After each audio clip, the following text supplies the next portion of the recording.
Central banks are known for setting interest rates, maintaining financial stability and controlling the supply of money.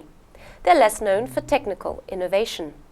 Yet currently the Swiss National Bank and its international equivalents are exploring blockchain and other distributed ledger technologies for various purposes, including cross-border trading and settlement.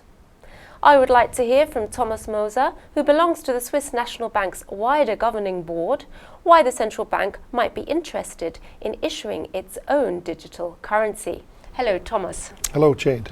Can you tell me what is central bank digital currency and how far are you in creating your own CBDC?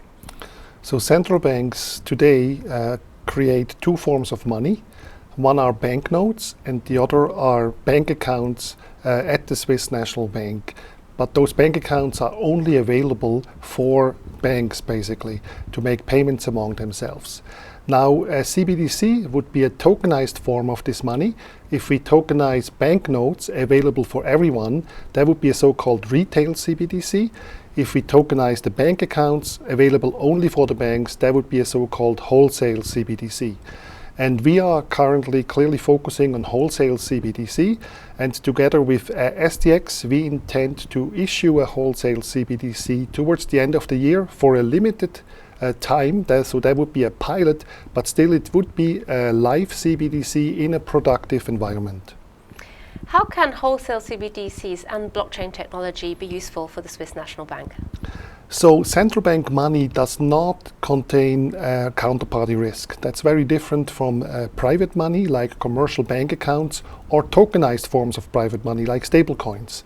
If we issue a wholesale CBDC, so that would be a type of money without counterparty risk, and if you use that for settlement, that would clearly lower risks, and that is important, especially for financial market infrastructure that is, for instance, systemically important for wholesale payments. You mentioned SDX there. Now Switzerland has its own fully regulated digital exchange. However, activity has been quite low so far. Do you think a wholesale CBDC could change this? So this is possible, but clearly not guaranteed. Currently, SDX uses its own privately issued stablecoin. If we were to issue a wholesale CBDC, that would reduce the risks in settlement and therefore also reduce the costs for the participating banks. So in that respect, it could be helpful. Are there any other use cases for wholesale CBDC?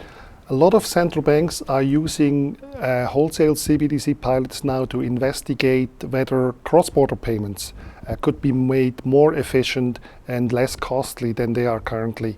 And we have also experimented with cross-border settlement in wholesale CBDC.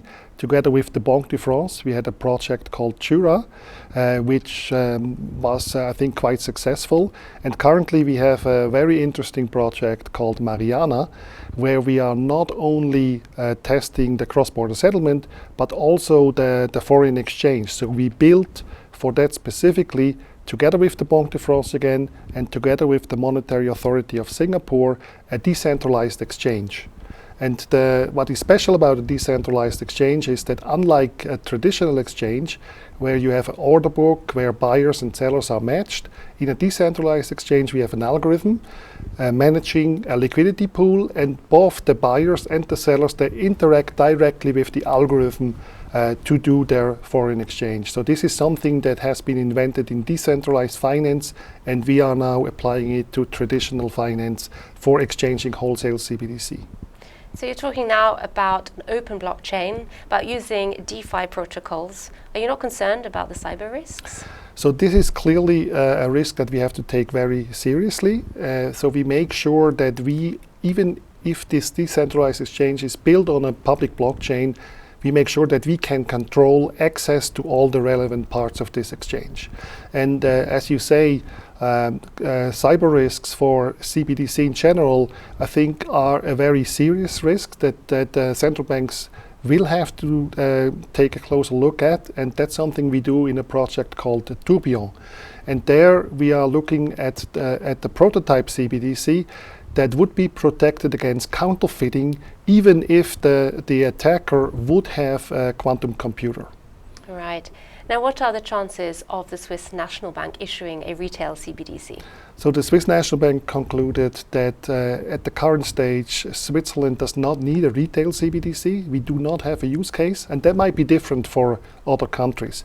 But the arguments you usually have in favor of retail CBDC, like financial inclusion, improving the payment system, these are all factors that are not really relevant for Switzerland, and that is why we are focusing on wholesale CBDC. Great. Thank you, Thomas, for talking to me about the projects going on at the National Bank. Thank you for having me. And thank you to you for watching FinNews.